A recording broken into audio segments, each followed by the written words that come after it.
Le trou de la serrure, ou la clé de la ville, c'est le trou de la serrure de la porte d'une maison ou d'une chambre, entre autres,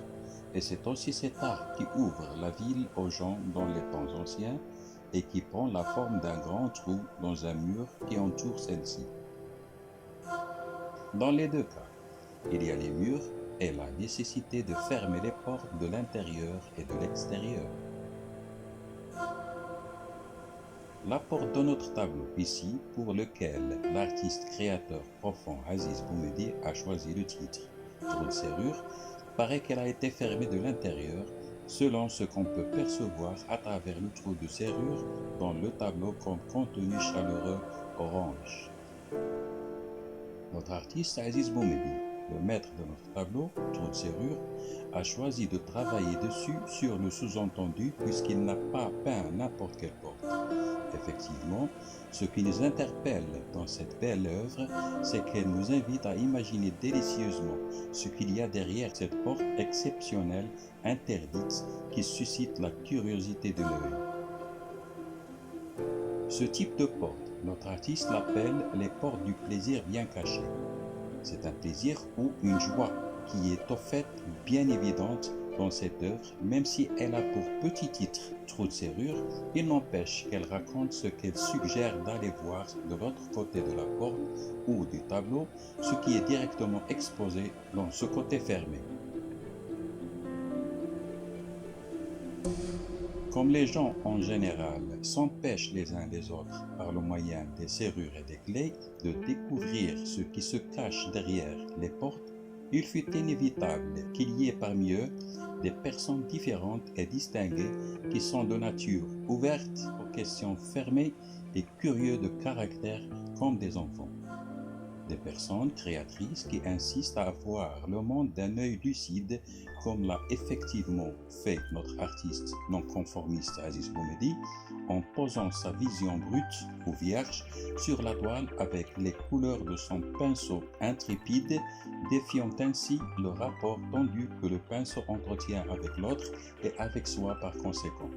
Pour ainsi dire, dans la plasticité et pour plutôt mettre un terme à l'interdit public avec des essuyages légers, doux et caresseurs sur la peau de la toile qui reflète la subtilité de l'artiste, y étalant depuis son imaginaire ses conceptions interdites et découvrant ainsi des secrets naturels dans le style de la couleur et des contours des traits avec une certaine réserve, comme s'il retire en se réalisant la porte de ses murs et ouvre une brèche dedans qui n'est que ce trou de serrure dans le tableau sur la beauté.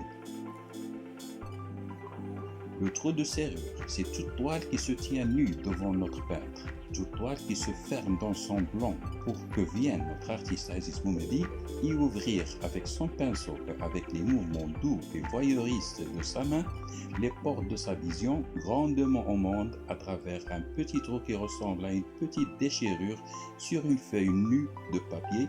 qui est au fait le début de sa défloration dans le cadre d'un projet de bel éclat créatif.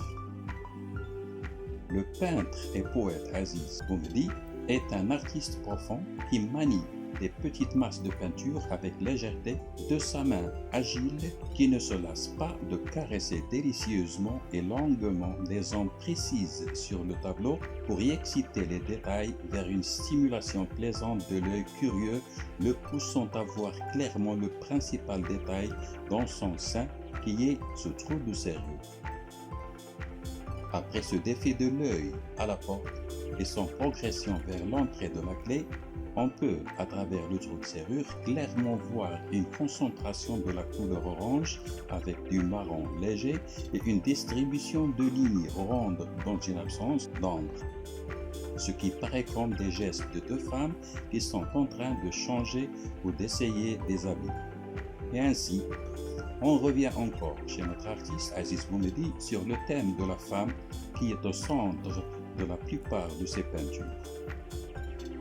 Cet artiste mort-vivant qui est enterré dans ses couleurs bien vivantes et qui s'y renaît sans cesse par les parcours des lignes légères sur les surfaces tumultueuses de la femme. Ainsi meurt l'artiste dans son œuvre ou quelque chose de lui qui l'enterre dans un tableau qui dit sa pénétration de la réalité que l'entoure avec son perçant regard pour en ressurgir chaque fois que quelqu'un d'autre le contemple, quelqu'un d'autre qui n'est autre que vous, chers visiteurs.